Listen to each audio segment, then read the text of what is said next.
Halo semuanya, pada video kali ini gue akan membagikan skema box NTX BRX218 yang terinspirasi dari skema box direct, vented atau bass reflect yang umum digunakan. Skema ini dikhususkan untuk transducer speaker ACR Fabulous dengan tipe PA1131866MK1SW revisi 0, produksi 12 Maret tahun 2025. Sekarang langsung kita ulas aja spesifikasi teknis dan TS parameternya. Kita mulai dari ukuran transducer speakernya. Untuk diameter lubang pada box, ini ukurannya 427,9 mm dan pada penerapannya nanti bisa digenapkan di 430 mm. Ukuran magnetnya 250 mm, ukuran total dari magnet hingga gasket 218,7 mm, ketebalan gasket 10,5 mm, ukuran antara baut 456 mm, ukuran terluar 483 mm. Dan mungkin masih ada istilah yang salah dari cara penyebutannya, dan di waktu berikutnya akan terus gua coba untuk perbaiki. Sekarang kita beralih ke spesifikasi teknis dan TS parameternya. Untuk nominal diameter, ini ukurannya 457,2 mm atau 18 inci. Impedansinya 8 ohm. Nominal power handling 1200 watt, program power 2400 watt. Jika lu masih ragu dengan perbedaan antara nominal power handling dengan program power ini udah pernah gua bahas pada video yang akan gua selipin pada pojok kanan atas video ini, atau nanti bisa juga dicek pada kolom deskripsi. Kemudian untuk rentang frekuensi mulai dari 35 sampai 3100 Hz. Untuk sensitivitas pada 2,83 volt per 1 meter, ini 99 dB. Ukuran voice coil-nya 113 mm atau 4,4 inci. Untuk spesifikasi lanjutan bisa dilihat sendiri. Sekarang kita beralih ke spesifikasi utama, yaitu TS parameternya.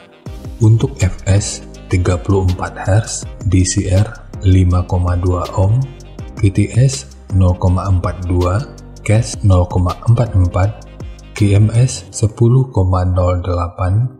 MMS 256,3 gram, GMS 0,08 mm per Newton, BL 25,6 Tesla meter, fast 187,8 liter, efisiensi 1,64%, SD 1256,6 cm persegi, Xmax 14,27 mm. Dan untuk jenis box speaker, ini tentu bisa digunakan untuk box dengan ataupun tanpa lubang angin. Karena untuk EBP-nya, ini sekitar 77,27 atau kita bulatkan di 77,3. Cara mengetahui EBP ini juga udah pernah dibahas pada video yang akan gue selipin pada pojok kanan atas video ini, atau nanti bisa juga dicek pada kolom deskripsi. Dan pada bagian ini, kita juga bisa melihat respon frekuensi dan respon impedansi dari speakernya. Dan ACR untuk saat ini, spesifikasinya itu bisa dibilang jauh lebih akurat. Karena di sini udah menggunakan DS Pro sebagai media pengukurannya. Dan untuk hasil yang ideal, sebaiknya gunakan aja skema yang udah disediakan oleh pabrikan ini. Jika yakin tetap ingin mencoba skema yang akan gua bagikan, sekarang kita masuk aja ke rincian semuanya.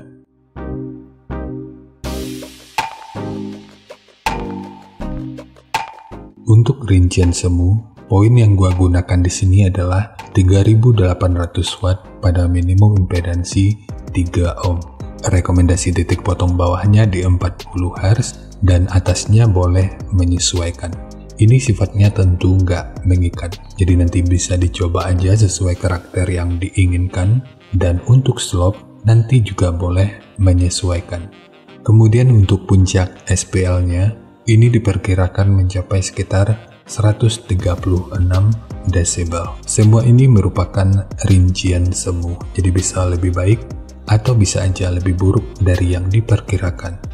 Karena untuk efisiensi akhirnya itu juga akan dipengaruhi oleh beberapa faktor, apakah itu kerapian dan kepresisian dari pembuatan box, kualitas bahan, hingga equipment yang digunakan.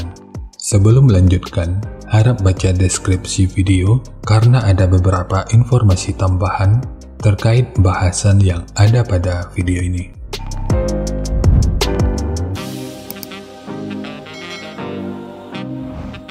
Dan berikut referensi yang gua gunakan dalam mendesain skema box speakernya.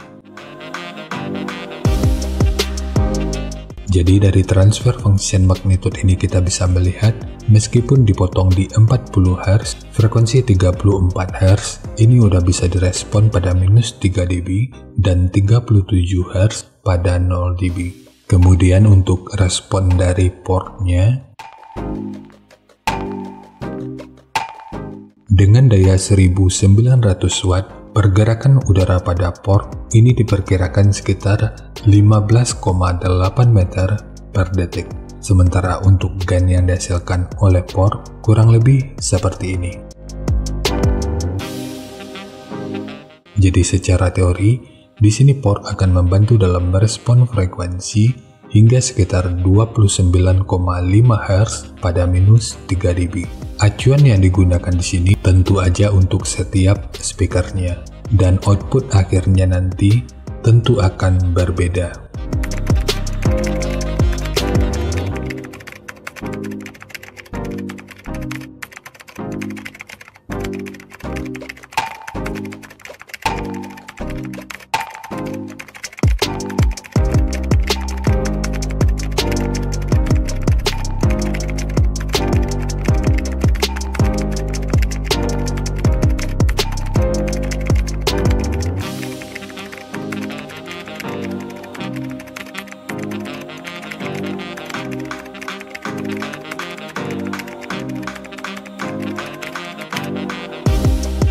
Sekarang langsung kita bahas aja skemanya.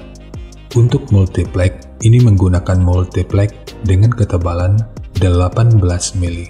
Kita mulai dari tinggi, jadi tinggi box ini adalah 540 mili, panjang ke belakang 920 mili, kemudian lebarnya 1500 mili. Yang perlu diingat, ketiga poin ini merupakan ukuran terluarnya. Sekarang kita beralih ke ukuran internalnya.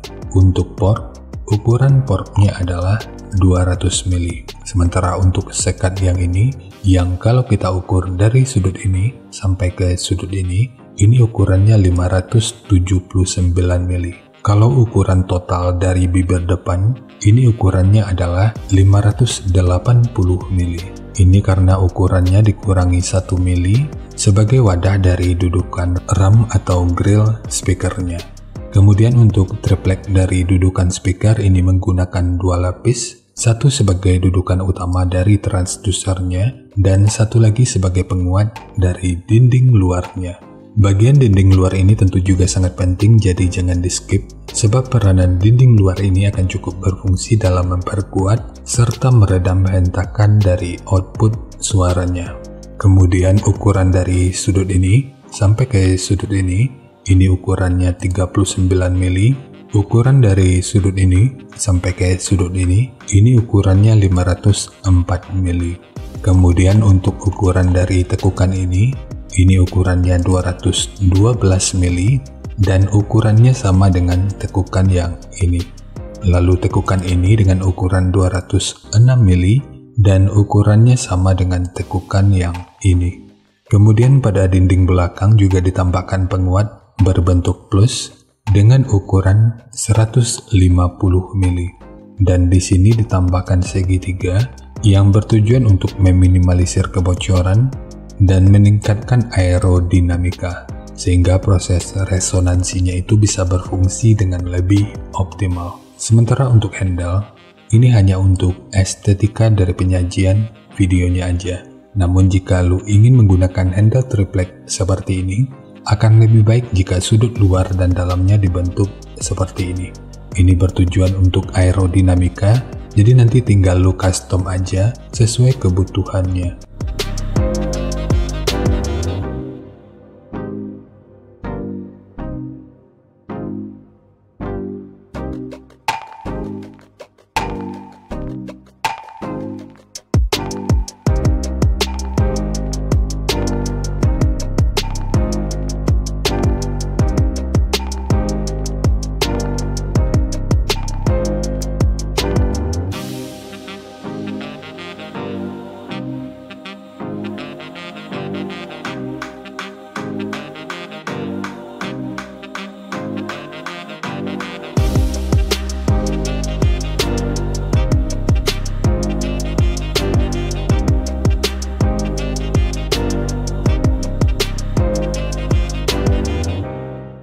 Jadi segitu aja untuk skema dari box NTX BRX 218 khususnya untuk transducer speaker ACR Fabulous dengan tipe PA113186MK1SW. Jika nanti lu punya link review dan video check soundnya, silahkan bagikan aja pada kolom komentar agar bisa dijadikan referensi juga buat teman-teman yang lainnya. Terima kasih untuk lu yang udah nonton sampai detik ini. Bagaimana tanggapannya terhadap skema yang gua bagikan kali ini? Sampaikan aja pada kolom komentar, biar kita sama-sama bisa belajar agar lebih baik lagi. Dan seperti biasa, jika lu suka dengan bahasannya, silakan like dan share aja videonya ke teman-teman lain yang sekiranya juga suka dengan topik yang sama. Untuk lu yang udah berlangganan, terima kasih banyak atas dukungannya. Dan untuk lu yang belum berlangganan, jika berkenan, bantu subscribe-nya. Jangan lupa untuk baca kolom deskripsi dan kunjungi juga tab komunitas untuk mendapatkan informasi dan update terbaru. Jadi ya segitu aja, dan kita ketemu lagi pada video yang lainnya.